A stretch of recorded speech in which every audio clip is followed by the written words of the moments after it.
Hi everyone, in this video let's see some more evidence that the historical King Arthur was really Athrwys son of Meurig from Gwent. Now in the previous videos we've looked at how their geography, their chronology, their names, their power and some of their family members match. So in this video we're going to look at 3 more examples of specific family members of King Arthur who can be identified as those same specific family members of Athrwys son of Meurig, which, like I said in the previous video, is about as good a confirmation as you could possibly get that Athrwys really is King Arthur. So in this video we're going to see Arthur's father, his sister and his brother. So let's start with Arthur's father. So according to legend, his father was Uther Pendragon. Now Uther Pendragon is, in my opinion, very clearly a title in its entirety. Pendragon is often accepted, well, basically universally accepted as a title, not a personal name. It comes from 2 Welsh words, pen and dragon. So pen means head in this context in the sense of chief, and dragon refers to a warrior or a leader. So Pendragon simply means head warrior, but Uther is usually assumed to be a personal name. However, I don't think it was. There's a Welsh word which is literally just Uther, and this means fearsome. There are often some definitions of this, especially in the context of Old Welsh, where it's described as meaning things like astonishing or scary or frightful or awful or lofty and high. But all those things seem to me personally to be summed up best by the word fearsome. So that's the word that I like to use when translating it. So fearsome, head or chief warrior, seems like a very sensible, logical title to me. And given that Uther doesn't seem to exist anywhere else as a personal name in Welsh records, this to me indicates that Uther is in fact just part of the title. It's not the king's personal name. The only name which comes close is the Latin name Victor, which was written in Welsh as Gwither, and sometimes that name appears as Uther.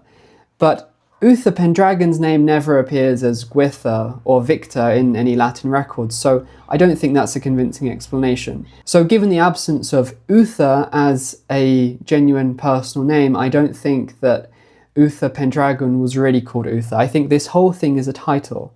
So that means that he could be identified as someone who had a different personal name, and the key is simply to identify him by his activities.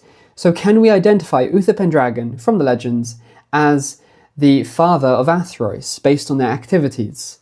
Well, the short answer is no, we can't. Meurig doesn't match Uther Pendragon. Meurig continued living until right near the very end of Athrwys' life, whereas Uther Pendragon is said to have died just before Arthur was made king, before his Saxon battles. He was said to have been 15 years old when he was appointed king, and that happened basically just after the death of Uther Pendragon. So that can't fit Meurig. But if Uther was a title, then maybe it was passed from father to son. So maybe instead of Athrwys' father, we could identify Uther from the legends as Athrwys' grandfather, in which case he would be Tudrig.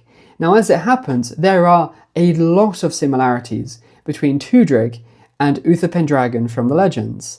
One of the biggest and clearest examples of this is in the stories of their deaths. So we find an account of Tudrig's death in the Book of Llandaff. So here, after a brief description of how Tudrig was a mighty warrior king who fought regularly against the Saxons and always put them to flight, which, by the way, matches Uther Pendragon, we find a description of how he, in his old age, decided to leave the kingdom in the hands of his son, Meurig. And Meurig was fighting the Saxons, but he was having more trouble with them than Tudrig used to.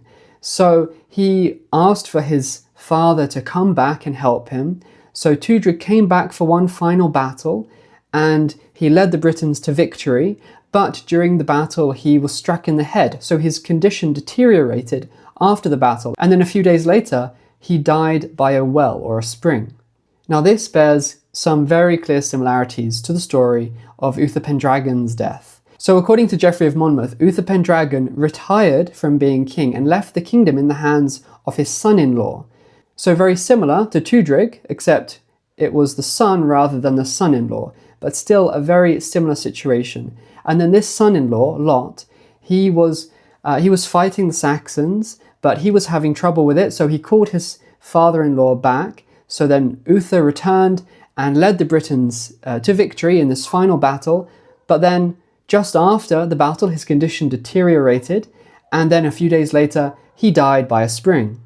And in both accounts, the king is carried in a cart, which is a very unusual detail. The only difference is that in Geoffrey of Monmouth's account, Uther is carried in a cart both before and after the battle, whereas in Tudrig's case it was just after. So we see the stories are both different enough from each other that Geoffrey didn't just take the story of Tudrig and apply it to Uther. They're different enough that they clearly aren't just copies of each other, but they're so similar at the same time that this indicates that they likely have a common origin. In other words, they're talking about the same person originally. Also, given the chronological connection between Tudrig and Uther, this connection becomes even more striking. The idea that two kings in the same era went through this same process, well, that's rather unlikely. And also given the evidence from Arthur that we saw in a previous video that he was from southeast Wales, logically Uther would also have been from that area. So the idea that there were two kings from the same area at the same time who went through almost exactly the same thing at the end of their life is, I think, very unlikely. So this is, I believe, strong evidence that Tudrig was Uther Pendragon. And we continue to see more and more evidence for this as we look further through Tudrig's career and we compare it to Geoffrey's account of Uther Pendragon's career. I've already talked in a previous video about how Tudrig went on a campaign into Dyfed and drove out the Irish, which is exactly what Uther Pendragon is said to have done. And there's also evidence that Tudrig sent an expedition to Ireland itself years before his campaign into Dyfed, which again fits Geoffrey's account. There are also records which very clearly describe him engaging in military campaigns in Cornwall, again, just like in Geoffrey's account. And these military campaigns can be placed specifically around the year 500, which is exactly when we would expect Uther's war with Gorlois, the Duke of Cornwall, to have taken place. And then there's the fact that, like I explained in the previous video, the evidence from the Harleian 3859 is that Athrwys was made king directly after Tudrig, which fits the tradition in Geoffrey of Monmouth that Arthur was appointed king directly after the death of Uther Pendragon. So there's a lot of evidence when we compare the career of Uther and we compare the career of Tudrig. There's a lot of evidence that they were the same person. Otherwise, we have this bizarre scenario where we have two kings who both had almost identical careers and were both active in the same time, in the same place, but weren't the same person. I don't think that's convincing. I think the most convincing conclusion is that Uther Pendragon was Tudrig of Gwent, which of course dovetails very nicely with the conclusion that Athrwys was King Arthur. Now, this leads us nicely into the issue of King Arthur's sister. So in Geoffrey of Monmouth's account, there's a really intriguing passage around the time that Uther becomes king. So when he is anointed king around that time, there's an appearance of a comet in the sky. And this comet, according to Merlin, represents Uther himself. And there are two rays emanating from it. And one of the rays is going off towards Gaul, while the other one is going to Ireland, and it has 7 smaller rays emanating from it. Now, in the passage itself, Merlin interprets this sign, and he explains that the ray going off towards Gaul represents Uther's son, and that fits in with the fact that Arthur, in the rest of Geoffrey's account, Arthur goes on to conquer Gaul. While the other ray, the one going off towards Ireland and ending in 7 lesser rays emanating from it, represents a daughter whose sons and grandsons will successively rule over Britain. Now, this is really interesting because there's nothing in the rest of Geoffrey's account which actually matches that. There doesn't seem to be any fulfillment of that prophetic sign. So there's been a lot of debate over the centuries about what Geoffrey was actually talking about. There's no candidate who actually fulfills this prophetic sign the way that it appears, the way that Merlin describes it. No one actually seems to match. However, when we take Tudrig as being Uther, this all makes complete sense. So Tudrig had a daughter called Marchell, and she was sent to Ireland to get married. she got married to Anlach, a king from Ireland, and then they returned to Britain and inherited part of Tudric's kingdom. The region of Brycheiniog, that was the kingdom that Marchell inherited from her father, and so Anlach became the king there, and they had a son called Brychan who continued this dynasty for many generations thereafter. So she was sent to Ireland, just like how the Ray is going in the direction of Ireland in Geoffrey's account. That matches in a way that no other candidate does.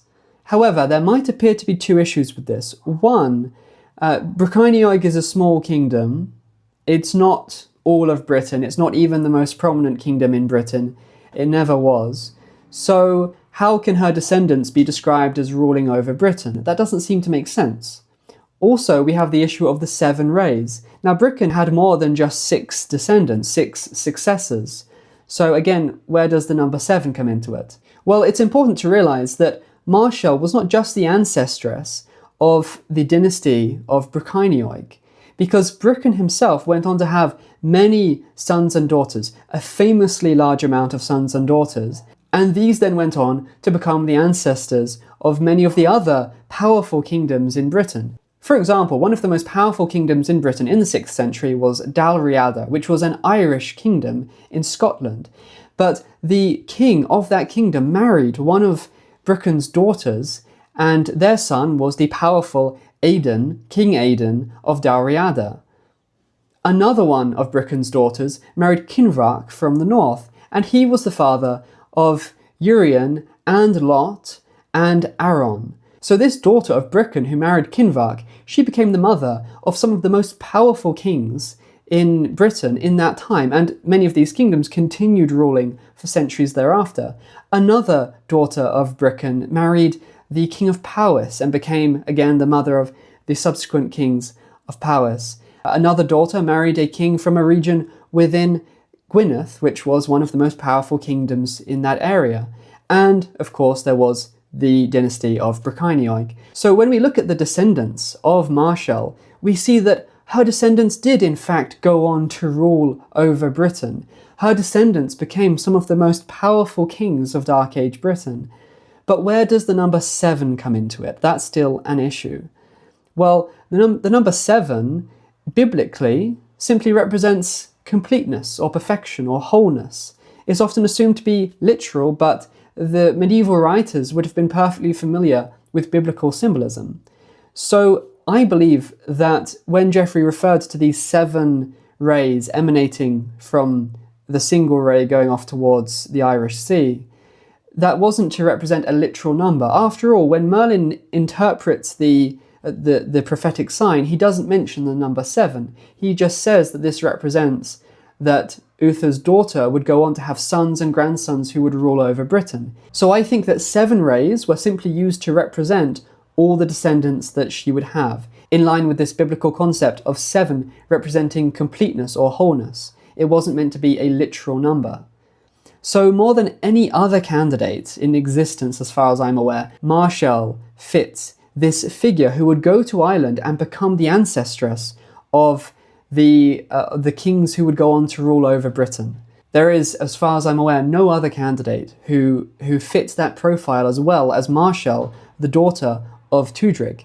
And so if Marchell is this figure being described in this prophetic sign, then logically her father, Tudric, is Uther. So that again harmonizes with the conclusion that Athrwys was the real King Arthur. Now, what about his brother? So according to Welsh tradition, King Arthur had a brother called Madoc. Now what's really, really interesting, and I haven't seen anyone else mention this, is that Madoc, I believe, can be identified in Geoffrey of Monmouth's account of Arthur's reign. So the name Madoc doesn't appear, but in Geoffrey of Monmouth's account of Arthur's special coronation after his Saxon battles, there are lots of associates, lots of allies who appear. And in Welsh versions of Geoffrey's account, some of these names are different. Now, one of the names, which is Arthgal, gets replaced in the Welsh versions with Madoc. And yet, Welsh tradition only knows one Madoc associated with Arthur, and that's his brother. So that suggests that Arthur's brother Madoc was also known as Arthgal, which is the name that Geoffrey uses for this figure. So the reason why that's so interesting is because I believe that Madoc and Arthgal can both be identified as a brother of Athrwys. So regarding the name Madoc, well, Merlin, which is the Welsh form of Merlin, the Welsh original figure behind the character of Merlin, he appears in one record as the grandson of a certain King Meurig of Dyfed. Now, the only King Meurig of Dyfed, the only historical figure who matches King Meurig of Dyfed is King Meurig, the father of Athrwys. Sometimes Dyfed was used to refer to all of South Wales, not just the kingdom in the southwest. So this is compatible with identifying him with Meurig, the father of Athrwys, and there's no record of a Meurig ruling over Dyfed in the 6th century. So King Meurig, the grandfather of Merlin, must logically be Meurig, the father of Athrwys. Now, the reason why this is important is because in other records, the father of Merlin is called Morvran, but in some other records, he's called specifically Madoc Morvran. So this would mean if Meurig was the grandfather of Merlin, but Merlin's father had the name Madoc, then that means that Meurig had a son called Madoc, which means that Athrwys had a brother with that name, the same name as King Arthur's brother. And regarding the name Arthgal, there's an interesting account in the life of St. Cadoc where someone kills two figures called Atgan and Aidnath. And because of this, kings get involved in sorting out the issue. So it's obvious that these two figures must have been very important. Obviously, they must have been royalty, otherwise why would kings have got involved?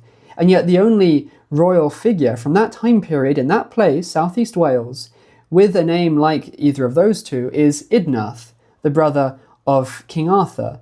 So logically, Idnath and Aidnath are the same person, just different spellings for the same name. So this would mean that Idnath, since he's confirmed in the Book of Llandaff to be a brother of Athrwys, this would mean that Atgan was also a brother of Athrwys. Now, could the name Atgan be related to Arthgal? Well, the dropping of an R before a T is something which is attested in other records. There are other examples of this, just as there are other examples of other consonant clusters being reduced into a single consonant. It's not a very uncommon thing. In fact, we see the same thing actually in later records of the reign of King Arthur that mention Arthgal. Some of them reduce this consonant cluster to a single consonant as well. So Arthgal and Atgan are acceptably close in terms of the beginning. That's well within the kind of accuracy that we see in the medieval records, with the absence of the R in this spelling. As for the N on the end instead of an L, again, that's within the bounds of accuracy that we see in medieval Welsh manuscripts. For instance, the figure Rhyddarch Hael is called in one record Rhyddarch Hain, and Geoffrey called the figure Aaron Orgasel. So this is within the realms of accuracy, the bounds of accuracy that we would expect from Geoffrey and other records. But there is another record which helps us to identify, to connect these two people even more. So in the Book of Llandaff, we see one of the land grants, which was to do with Meurig and Athrwys in their time. We see that one of the witnesses was a certain Madoc Arthcuman. Now this is a really interesting name, because on the one hand, you've got a Madoc in Athrwys' kingdom as a contemporary of him, so that's quite significant. But also the name Arthcuman is interesting, because many of the names in the Book of Llandaff, which have a C in them, appear in other Welsh records with a G in the place of the C. Like Gyrgonfawr appears in the Book of Llandaff as Gyrcon. So this name Arthcuman may have been written as Arthguman in Welsh records, or in other Latin records, because we also find the same switch between a G and a C in some Latin records as well. So to summarise, we have this evidence from the Book of Llandaff that in Athrwys' time, in his kingdom, there was a figure of some importance apparently called Madoc Arthcuman, which may have been written as Madoc Arthguman in Welsh texts. Meanwhile, in the context of King Arthur, we have evidence that he had an associate who was actually his brother, Madoc, who was also recorded as having the name Arthgal. And then we have the evidence from the records about Merlin that Athrwys had a brother called Madoc, and we have the evidence from the life of St. Cadoc that he had a brother called Atgan. So in my opinion, the Madoc Arthcuman who appears in the Book of Llandaff is Madoc, the brother of King Arthur. His name, Arthcuman, became corrupted and shortened into Atgan in the Life of St. Cadoc, while through another different line of transmission it was corrupted into Arthgal, and so that's how it appears in Arthurian tradition. So this evidence ties in very well with the conclusion that Athrwys was the historical King Arthur. Now, if you'd like to find out who was around first, Homer or Hesiod, then come back next time for my next video.